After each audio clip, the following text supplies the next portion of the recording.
Have you ever crammed for an exam just to forget everything days later? Or spent an entire day in a virtual conference only to remember the parts you didn't enjoy? Let's find out why this happens. In 1885, German psychologist Hermann Ebbinghaus was interested in the same thing and set about to test why we forget things.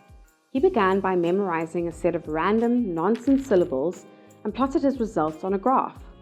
This is now known as the forgetting curve, and it explains why most of us forget new information just days after learning it.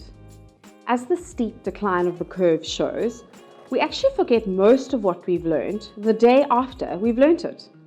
You see, our brains are wired to remember information that's critical to our physical survival, such as foods that are poisonous, the ABCs of CPR, dangerous areas to steer clear of, or important people and connections.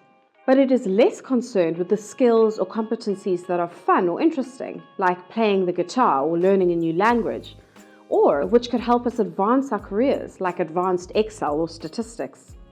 So, how can we remember better? Our brains retain the information it uses, or information that is meaningful. If you want to remember something, you have to reinforce it, like practicing the guitar every day or using pivot tables to create your reports. When designing learning experiences, you have to make sure new content is reviewed and reinforced regularly. Otherwise, learners will forget it, and you won't see the desired changes in their behavior. One technique you can use to revise new content is through spaced repetition. This technique is simple. Learners should review your content in increasingly longer intervals. So they start by reviewing the content the day after it was introduced. Then they review it again and again with bigger and bigger intervals between each session. Apart from repetition, you also need to make the learning experience relevant and interactive. Our brains are much better at remembering experiences that evoke a strong emotional reaction.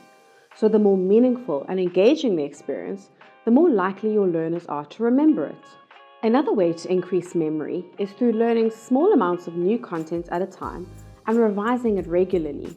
This is called microlearning. Our brains are complex organs, and working against the forgetting curve takes more than a few tricks. It's also important to remember that stress, sleep, and age have a role to play in memory too. So take care of yourself, and remember that learners come from a variety of backgrounds with a variety of abilities. So be wise in your design and be kind in its delivery.